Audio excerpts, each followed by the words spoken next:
আসসালামু আলাইকুম। সকলকে স্বাগত জানাচ্ছি আনিশার রান্নাঘরে। আজ আমি আপনাদের সঙ্গে শেয়ার করব মোরগ পোলাওর দারুণ মজার একটি রেসিপি। বাড়ির পালিত মোরগ দিয়ে আজ আমি মোরগ পোলাও করেছি। তো সেই রেসিপিটি আজ আমি আপনাদের সঙ্গে শেয়ার করব।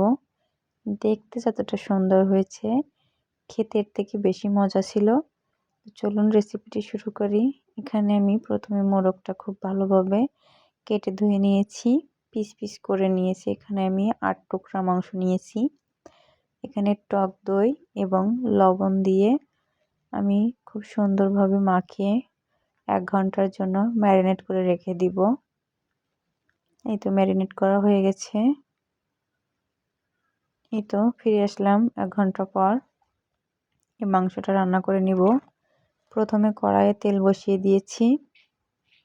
এখানে আমি এলাচ, দারচিনি, লবঙ্গ দিয়ে নিয়েছি।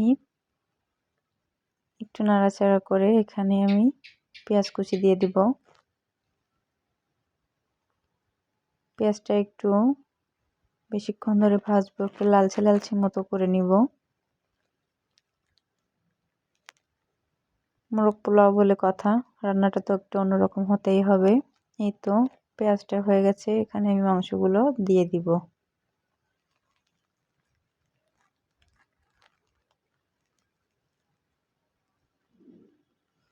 এই তো মাংসগুলো দিয়ে খুব ভালোভাবে নাড়াচাড়া করে রান্না করে নিব। মাংসটা খুব বেশিক্ষণ সময় ধরে রান্না করব। এবার আমি এখানে মশলাগুলো অ্যাড করব। এখানে প্রথমে জিরা বাটা, তারপরে দিয়েছি দারচিনি, এলাচ, লবঙ্গ বাটা।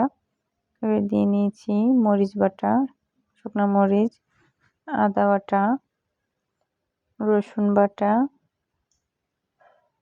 দিয়ে খুব ভালোভাবে নাড়াচাড়া করে রান্না করে নেব। এখানে আমি যে বাটিটা ম্যারিনেট করে রেখেছিলাম সেই বাটিটি ধুয়ে কিছুটা পানি দিয়েছি। এখানে দিয়ে আলতো হাতে নর্মাল আঁচে রেখে মাংসটা রান্না করে নিতে হবে।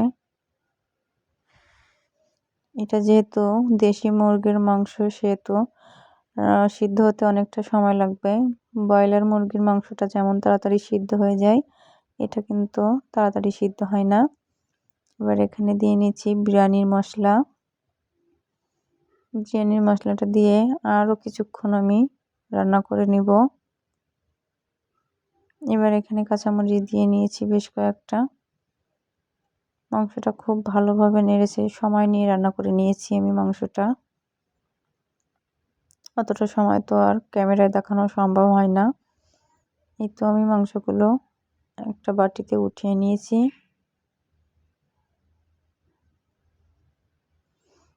এই মাংসের মশলার ভিতরে আমি পোলাওটা ভেজে নিব। পোলাওর চালটা আমি আগে থেকে ধুয়ে রেখেছিলাম, সেই চাউলটা এখানে আমি দিয়ে দিব।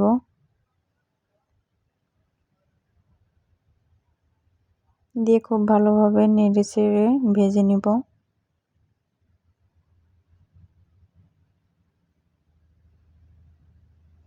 বেশ বড় একটা কড়াই নিয়েছি আমি আজ মোরগ পোলাও রান্না করার জন্য।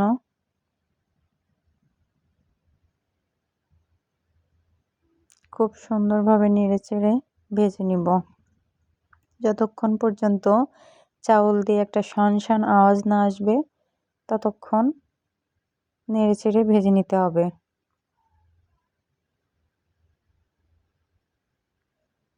এই তো পোলাওর চালটা আমার প্রায় ভাজা ডান।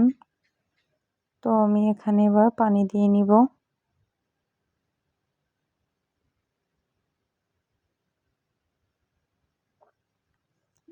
যে পরিমাণে চাউল নিয়েছিলাম ঠিক তার ডাবল পরিমাণে পানি দিয়ে নিয়েছি। এখানে আমি 1 কাপ মতো দুধ দিয়েছি। দুধটা আলাদা করে দেয়নি, পানির সঙ্গে অ্যাডজাস্ট করে, মানে চাউলের পরিবর্তে ডবল করে দিয়েছি। পানি একটু কম দিয়ে সেই পরিবর্তে দুধটা দিয়ে দিয়েছি।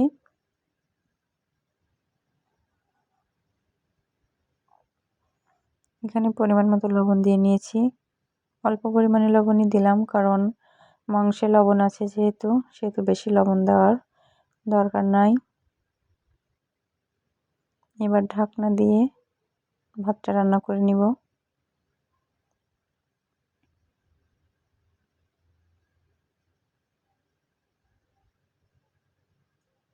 এই তো পোলাওর ভাতটা অনেকটা হয়ে গেছে। এবার আমি বড় পাতিল, যেহেতু উপরের ভাতগুলো একপাশে সরিয়ে এখানে আমি মাংসগুলো দিয়ে দিব। মাংসের সঙ্গে এখানে আমি কিছু কিশমিশ এবং আলু বোখরা দিয়ে দিয়েছি। দিয়ে খুব ভালোভাবে উপর থেকে ভাতটা দিয়ে দিব, যেন মাংসটা মাঝ বরাবর থাকে।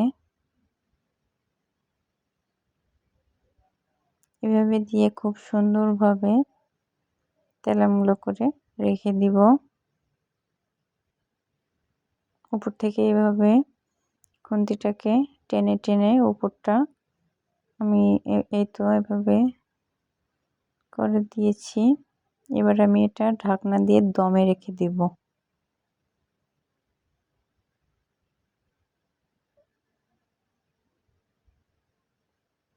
এই যে দেখুন, প্রায় 30-40 মিনিট মতো পর ভাতটা আমার হয়ে গেছে।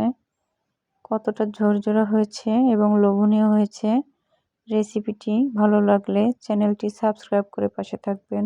আল্লাহ হাফেজ।